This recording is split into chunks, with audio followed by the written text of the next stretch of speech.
Hey, what's going on, No Nation? It's CJ Wilson here with Dope Talk, here to bring you another edition of our positional breakdowns going into fall camp. And with this one, we're going to go ahead and start off with the offensive line / tight ends going into this 2024 football season for the Seminoles. But before we get started, make sure you guys like this video and subscribe to the channel. It does us a world of favors in regards to the channel itself, and you'll get all early access in regards to Dope Talk. It's going to be a pretty fun season for the 2024 season. We're going to get into camp and things like that, have interviews, everything in regards to 2024 FSU football, along with the continued coverage of recruiting and commitments of recruits. So make sure you guys like this video, and the most important part, subscribe to the channel and join the Dope Talk family. All right, guys, let's jump right into it. Offensive line. This is this is one of the better units on FSU, probably arguably the best unit on FSU's team this 2024 season. Definitely top three in my opinion. And this not probably or arguably, this is the most experienced unit on the team. With the combined starts the FSU have on the offensive line is good for third most in the entire country. So we have a wealth of experience, talent, playing time, whatever you want to call it, coming back for this 2024 season.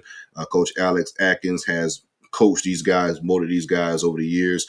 And we have this final product for most of these guys. We'll be seniors going on to the next level after this year. So it's going to be a big year for FSU running the football and passing the football as they try to lean on the offensive line as they carry them for the 2024 season. The first guy I want to talk about is the best offensive lineman on the roster and one of the best offensive linemen in the conference and the country, Darius Washington. Darius, he's been a 4-year starter for FSU, played a multitude of positions from center to guard to tackle. He was first team All ACC last year as the left tackle for FSU. He's been a jack of all trades, man.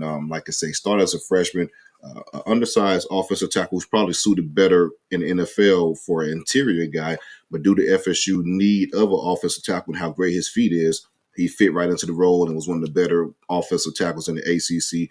Early on in Darius' career, he had injury issues, and I think that was probably attributed to playing a little bit earlier than he had to due to the situation FSU was in. There's no secret. Once Mike Norvell and Coach Alex Atkins got here, offensive line was it was the worst position group on the team by far. Going to the end years of Jimbo Fisher and the 2 years of Willie Taggart, the offensive line was pretty much in disarray. So to come in, Darius pretty much had to play off rip due to lack of talent, whatever it may be. And with that, caused some injuries to Darius that made him miss the spring portion, the all-season portion of conditioning to get bigger and stronger. But the last 2 years, Darius has been fully healthy. He's been able to get with Coach Storms to get bigger in the off-season, and it's paid dividends. Like I say, he's one of the better offensive linemen in the country. He's a leader on the offensive line and brings wealth of experience. So look for FSU to anchor behind Darius Washington. Ideally, they would like for him to play inside, but again, he's that damn good of an offensive lineman. He's still the best offensive tackle by far. Not even the best offensive tackle, he's just the best offensive lineman by far, and he can play a plethora of those positions as need be. So look for FSU to, like I said, anchor behind the first team All-American, hopefully first team All-American this upcoming year, first team All-ACC selection for the 2023 season. Jeremiah Byers is probably going to be the other offensive tackle. We have a couple of guys that's going to be competing for that role, rather. He's a second-year guy. He's been pretty inconsistent last year. It's his first year as a starter, so to speak, and just having reps with FSU. He was inconsistent. He got beat pretty badly early in the year, lost his position, started playing better towards the tail end of the season, and started getting more reps. Speaking of going into spring practice, he was very good in spring practice and had a lot of raving reviews in regards to his growth from the previous year to this year. But you go to the spring game, he had a little bit of lapses and setbacks in the spring game as he, gave us some sacks in that game. So the main thing with Jeremiah Byers, in my opinion, I think it was a confidence thing last year, and also just coming from the G5 to the P5. As you guys remember, he was a transfer addition from UTEP, one of the most heralded offensive linemen in the transfer portal. Ended up beating out Ohio State for Jeremiah Byers, but it was a big jump in regards to the talent, and that I think he struggled with that early on. But the big thing is just confidence and consistency. If we could get consistency out of Jeremiah Byers, the talent is there. But we just got to get consistency in regards to making smart decisions, making smart plays, and using his leverage and things like that as an offensive tackle and not panicking, getting out flanked to get out position, getting in bad position as an offensive tackle. So we'll see if Jeremiah Byers can continue his trajectory from spring. I know a lot of people like to put stock in spring games and things like that because that's what we as fans see the most, right? But you got to understand, as far as spring games, it's only 1 out of 15 practices throughout the entire spring. So the totality of the spring matters the most, and Jeremiah Byers had a good spring overall. We'll see if he can carry that over to the 2024 season as far as his fall camp, because that's the main thing I want to see is consistency, and see if Jeremiah Byers being the guy next to, well, opposite of Darius Washington, does it truly have legs and something that we can stand on? Another offensive tackle that's had a lot of injury issues, Rob Scott. If you guys remember, this is another kid that same situation as Darius Washington, pretty much had to play right away as a true freshman due to the lack of depth on the offensive line. And I think that has been a detriment to Rob Scott as far as his development. Early injuries and just injuries that's carried on throughout his entire career at FSU. Last year, he pretty much missed all season due to injuries, missed the majority of the season too due to injuries, and was still battling some injuries in the spring of this in the spring of the 2020, leading up to the 2024 season. But as you guys remember, prior to injuries, Rob Scott was one of the better offensive tackles in the ACC as well, garnering second team All ACC selection in 2023. If Rob Scott could get back to a shell of himself as far as health wise, he would be competing and probably take over that right tackle spot, maybe the left tackle spot. We'll see how that plays out for FSU. The talent is there, it's always been there. It's just the fact of injuries kind of taking over and being the story of the talent. We'll see if Rob Scott can get healthy and bounce back for this 2024 year as he rides out for his senior year. But again, the talent is there. Played a lot of snaps, a multitude of snaps for FSU. Just those snaps has been on the tail end the last couple of years, or the last year rather, for sure, in the last year going into spring practice. So we'll see if that could change with Rob Scott, and we'll see if he can get back to his healthy self. I have optimism on that, but we'll see how that plays out. Let's kind of go into some of the interior guys that FSU should be seeing this upcoming year. Like I said, there's plenty of talent, plenty of snaps, guys that played a lot of football, and one is Richie Leonard. Was a former University of Florida, he was a transfer from the University of Florida and was a starter along the interior for the University of Florida. Played a lot of snaps for the Gators, was one of their better offensive linemen on the 2023 team. And he fits with FSU perfectly, because what we like to do on the offensive line as far as blocking schemes is, you guys watch FSU, you know, we have a lot of slow developing plays that you have to pull, move guards, move tackles, hell, even pull the center. So long story short, you got to have athletic offensive linemen that can move in space in order to get to their guys. That's Richie Leonard, folks. If you watch what he did at Florida, he was very athletic, and his burst off the line is what stood to me the most as far as pulling. He's very quick, he's very precise, takes great angles, know how to get to that second level, linebackers, whatever it may be. So when it comes to pulling and being an offensive lineman in space, that's something that FSU lacked as far as athleticism on the interior. Now I feel like that's fixed with Richie Leonard. He's by far the most athletic guy on the interior. I think Coach Alex Atkins and Norvell is going to take advantage of that, you know, with the play calling and scheming that we like to use as far as blocking, because our offensive linemen have to be able to move and get in space and get the second level guys, and Richard Leonard fits that perfectly.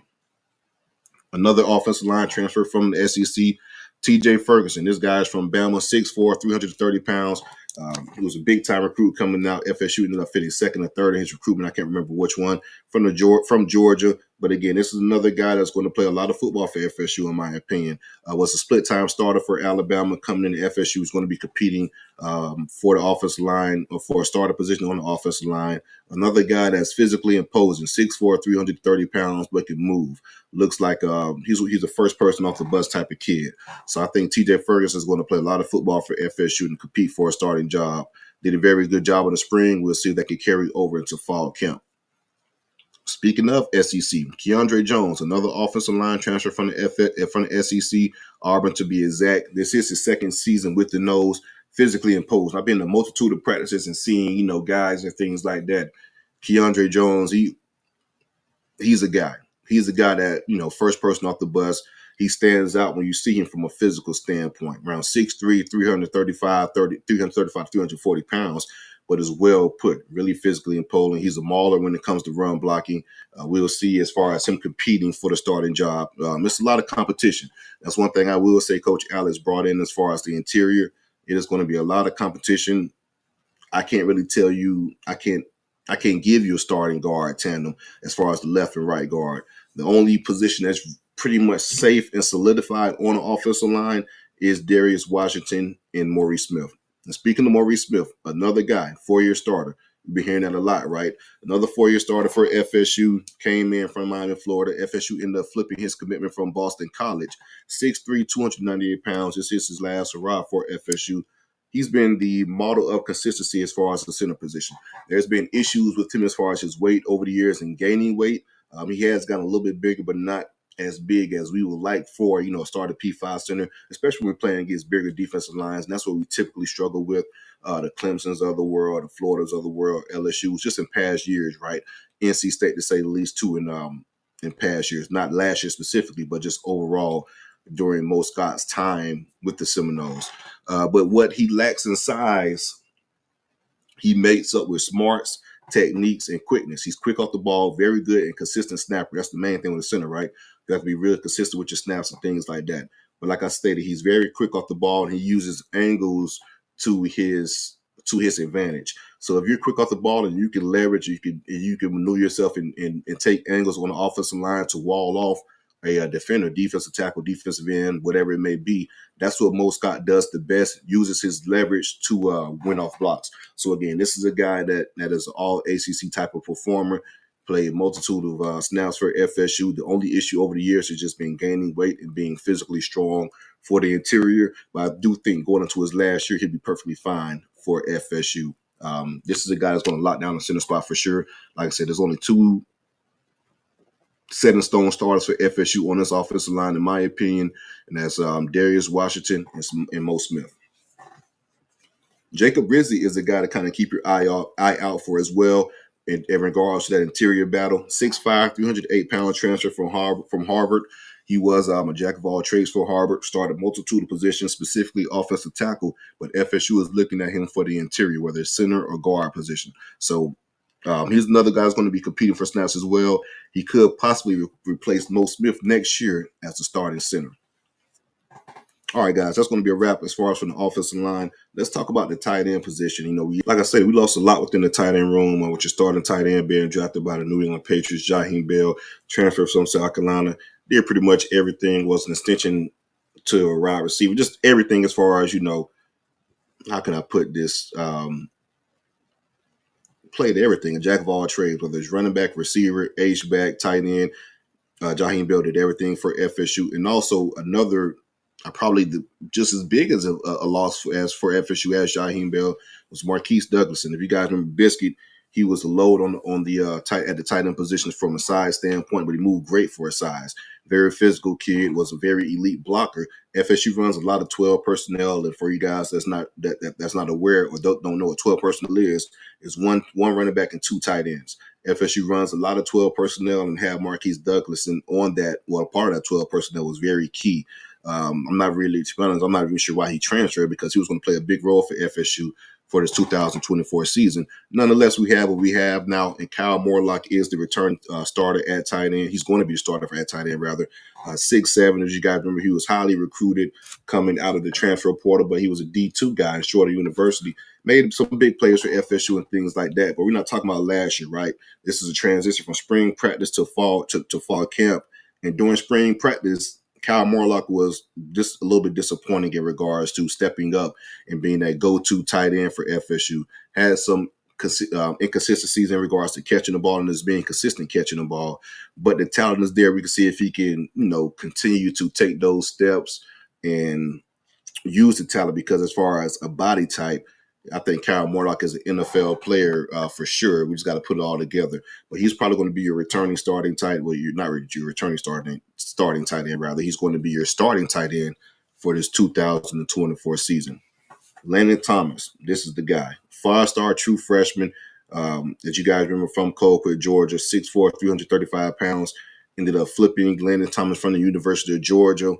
He's big time. He's exactly what you want out of the tight end position from a receiver standpoint. He could do it all. Line up at receiver. He lined up at receiver mostly in high school. A matchup nightmare. The only thing I need from Landon Thomas this year is to get bigger, right? He's a true freshman coming from the high school ranks, playing a trench position. So he's going to have to do a lot of blocking and a lot of inline things that tight ends do. So naturally, you have to get bigger. But from a pass catching, route running perspective, he's the best on the team by far already, just because he's just naturally, that's what he naturally is. And that's the reason why he was a 5-star coming out. So I'm very excited for the future prospects of Landon Thomas. But speaking for the 2024 season, he's probably going to end up being tight end 2 for FSU, and probably FSU's best pass catching tight end as a true freshman. So it's going to be very exciting to see what Landon Thomas could do for this 2024 season. At the same time, it's very exciting, but you don't want to put too much expectations on him or too much hype around him in regards to what he can do, because he is a true freshman. But from a future standpoint, he's going to be a guy for FSU that's going to do a lot of good things, compete for a Mackey Award, All-American honors, whatever it may be. Landon Thomas is one of those guys. Jackson West, going to a junior year. He was a big-time player for FSU last year. He was probably one of the most improved players on the roster last year going into the 2023 season. A very good blocker. He's around 6'4", 240, 250 pounds. Very good blocker, physical guy. And he stepped up this past year, well, not this past year, this past spring, and catching some balls down the field. If you guys look at the spring game, he had a few catches as well in the spring game. So I think Jackson West, as long as he continues to develop as a blocker, I think he has a role for FSU in developing the passing game. He can be an underrated gem for FSU as far as, making some plays and making some key plays. So watch out for Jackson West. I do think he'll have a role for FSU within the tight end room. And this is a kid I really don't expect to play this year, but just watch out for the future. And this is kind of some interesting news. If you guys remember Romay Williams, the 4-star blue chip freshman, true freshman rather, that FSU got late in the cycle during the February signing period. If you guys remember, this kid is from the Palm Beach area, and he reclassified to the 2024 recruiting cycle. He was supposed to be a part of this cycle, the 2025 recruiting cycle, but ended up reclassifying and enrolling early to FSU. Uber athletic kid, 6'4", 220 pounds, sub 11 in 100 meters, played receiver for his high school defensive end. FSU was kind of juggling to start him out between tight end or defensive end. Martin elected to start him off at the on the offensive side of the ball, rather, because speaking of Landon Thomas, matchup nightmare. And I think Amari Williams is even more athletic than Landon Thomas. Has more athleticism as far as speed and things like that, getting out of his routes and that type of deal. Those two as a tandem, I mean, that could be a very, very, very scary tight end room for FSU moving in the future. I don't know how the hell, as a defensive coordinator, you could guard those two guys, because like I told you, Landon Thomas is what you want as an offensive threat, as a receiver tight end, and Amari Williams is just that as well. So you add both of those guys, and I told you, FSU loves 12 personnel. So in the future, those two guys are probably going to be stars for FSU in the passing game, and 12 personnel and defensive coordinators are going to have nightmares for those guys in the future. But again, make sure you guys like this video and subscribe to the channel. This is the most, as far as the offensive line in general, it's probably the most experienced, this is the most experienced group for FSU returning for the 2024 season. We'll see if we can put all of it together and be cohesive and be one of the best offensive line units in the ACC and in the country. So again, make sure you guys tap in with Dope Talk. Go Noles.